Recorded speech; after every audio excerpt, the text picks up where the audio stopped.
тесіктерді жасау. Сабақтың мақсаты жұмыс аймағындағы құралдар мен құрал саймандардың бөлшек заттардың және де материалдарды сипаттамасын жүзеге асыру және де әдіс тәсілдерін меңгеру болып табылады. Алдыңғы өткен сабаққа байланысты үй тапсырмасына шолу жүргізсек, бірінші тақырып бойынша тақтайша материалдардың қабырға жасау тақырыбы бойынша сұрақтарға жауап берсек, ең алдымен мастика тақтайшаларды бекіту қабырғаға жабу технологиясы қанша және қандай әдіспен жүзеге асырылады? Кім жауап береді?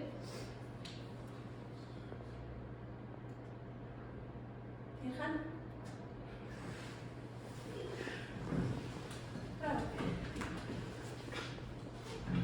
Sizin menüzülgen mastik üstündeki kameralарға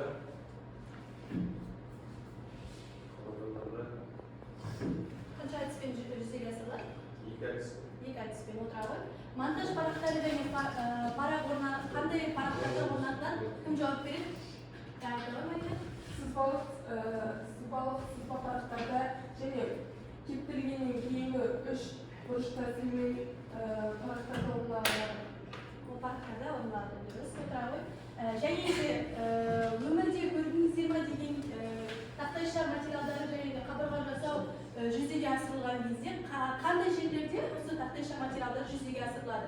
Кім жауап бере алады? Наурыз тағы. Өмірде көрдік, істедік, клей жағады,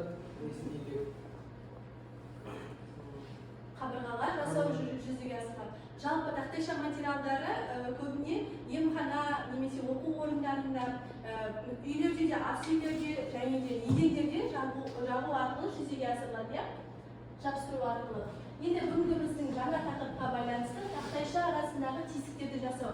Яғни тақтайша арасындағы плиткалардағы тесіктерді жасау. Тесік ол үшін бірнеше құрал түрлеріне байланысты жүзеге асырылады. Және де осы тесіктер кішкене және де үлкенірек тесік болып екі бұрғы ретінде жүзеге асырылатын болады. Олардың өзінен дәнекерлеу арқылы, яғни мозаикамен және де әйнектерді жұмыс жасау арқылы жүзеге асырылады. Осыған сәйкес келесі бізде осы тақтайшаларды тесіктерді жасау барысында әртүрлі бұрғы түрлері жүзеге асырылады, яғни құрал саймандар. Бұл жерде көрсетілгендей, мына суретте бізде балерина, яғни балерина құрылғысы, бұл бағыттауыш орталық бұрғы ретінде жүзеге асырылады және де штанга ұзындығын реттеу арқылы тесіктерді жасай отырады. Келесі бізде бұл коронка деп аталады, яғни қазақ тіліне аударғанда тәждер. Тәждер бұрғылары бұл бетон, металл және де ағаш, тағы да басқа тақтайшалы материалдармен тесіктерді бұрғылау арқылы жүзеге асырылады. Келесі бізде осы тесіктердің түрлеріне байланысты осы бұрғылар жүзеге асырылған уақытта кішкене тесікті қалай бұрғылауға болатындығын және де үлкен тесікті қалай бұрғылауға болатындығын арман айтып өтсек, бізде кішкене тесіктерді кесу үшін плиткаларды ең алдымен біз белгілеп алып, одан кейін ең ыңғайлы нұсқада тесіп жүргізе аламыз. Келесі бізде үлкен тесіктерді бұрғылау кезінде күрделі немесе косметикалық жөндеу кезіндегі плиткаларды үлкен құрылғыны орнату арқылы жүзеге асырамыз. Біз осы сабаққа байланысты видеороликке шолу жасасақ. Расскажу, как просверлить в плитке маленькие и большие отверстия разными способами. Начнем с самого простого способа. Берем перфоратор и любой бур. И нужно буром просверлить только плитку.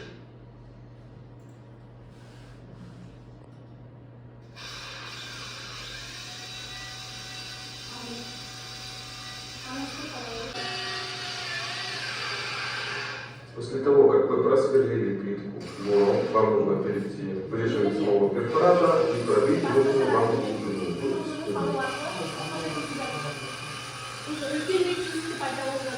Балеринка құрылғысы арқылы тесіктерді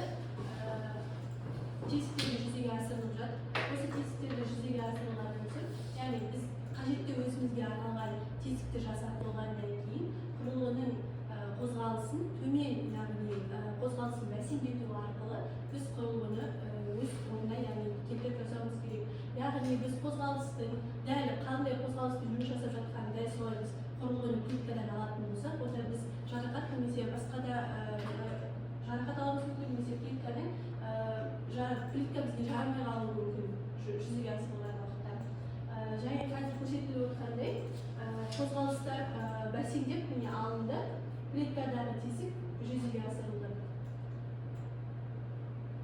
Көрінді ғой?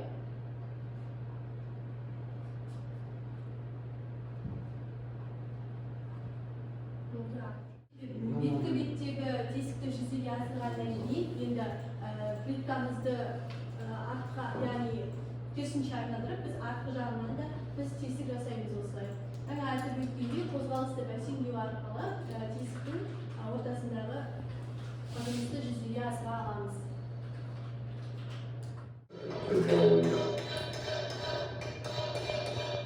Қолдың көмегімен немесе қысқаштың көмегімен осы тесіктерді біз сындыру арқылы кесімімізді ала аламыз. Если остаются небольшие вот такие вот заусенки по краям отверстий. Студенттер бүгінгі бізде көрсетілген видео бойынша кім қандай нәрсе түсінді? Кім айтады? Мен. Бұл видеода біз папирдан қалай кесу керектігін түсіндік. Бірінші карандашпен белгілеп, содан кейін оны қышқанды тігішке кіргізіп, содан кейін үлкен тесікпен кесіп, оған жарам ету. Видеода көрсетілген біздің құрылғылардың тесіктерді жасау арқылы құрылғыларды біз түрлерін және де қалай жүзеге асырылатыны туралы өткен болатынбыз. Осыған байланысты біз постер қорғасақ, яғни бірінші топ бізде коробкамен қалай жұмыс істеу керектігін қорғап берсе, келесі бұл коробка дегеніміз суретте көрсетілгендей. Келесі топ бізде балеринамен қалай жұмыс жасау керектігін талдап, олардың плюс шақтарын, минус шақтарын қалай алу керектігін дайындаймыз. Жасаса. Қазақша аударылған. Примерно суретін салып қойып, құрылғының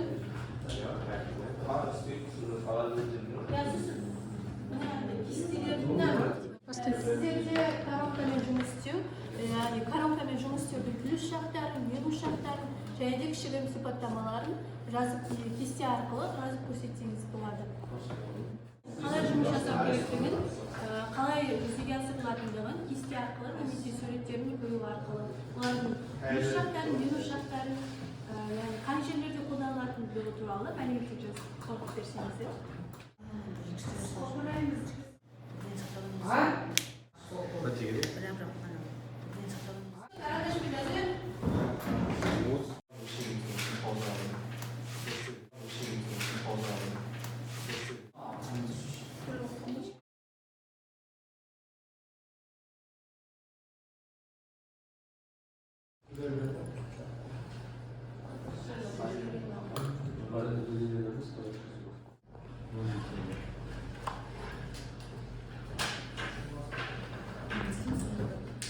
Видео бойынша сұрақ қойғанды бұл не түсінді?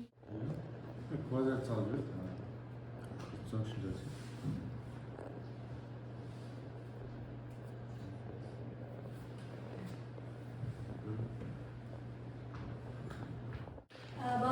Студенттер тақырып бойынша постерді кім қай топ дайын? Екінші топ келе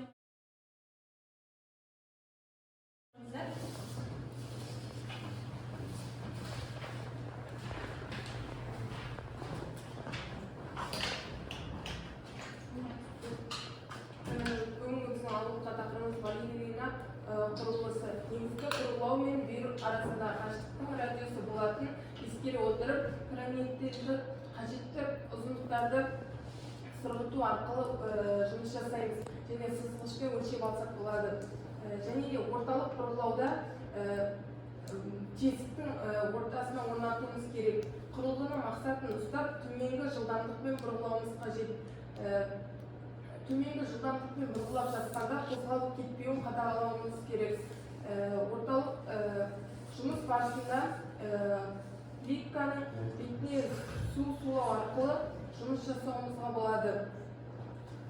жарайсыздар. Жаңа айтып өтті ғой, сызғыш арқылы немесе тағы да осы құрылысы, яғни метрлік арқылы да өлшеп жұмысты жүзеге асырсақ болады. Рахмет, отыруыңызды.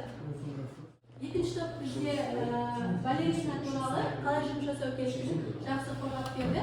Келесі бізде бірінші топ коронкамен жұмыс жасау керектігін, қалай жұмыс жасау керектігін түсіндіріп берсе, бірінші топ келе қойыңыздар.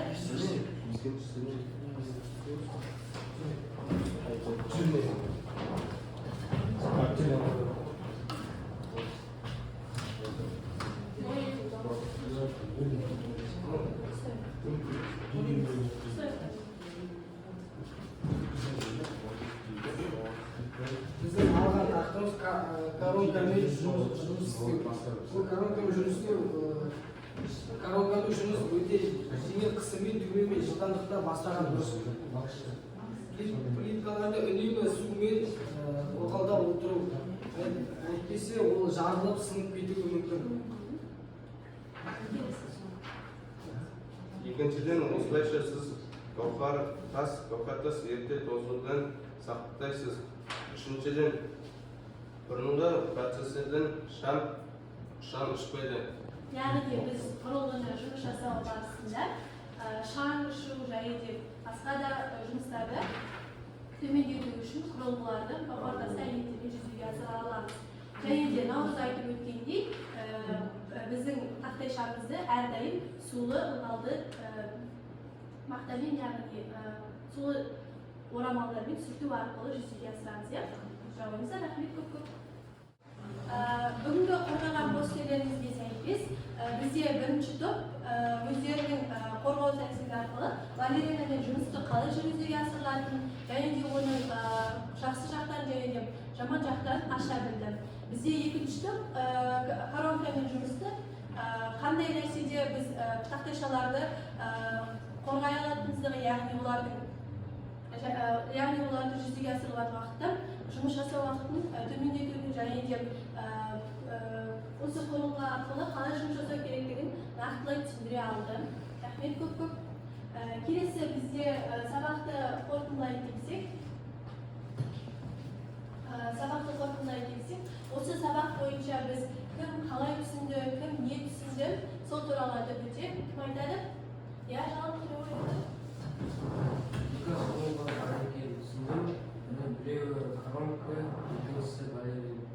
рахмет көп. Келесі, бізде осы екі құрылғыны түсіндік. Құрылғылардың коронкамен жұмыстарын қалай жүргізілетінін кім түсінді? Жаңа, күтіп сабақты қорытындылай келе, бұл осы сабақ бойынша кім қандай нәрсе түсінді? Жалын? Екі құрылғы қалай түсіндім.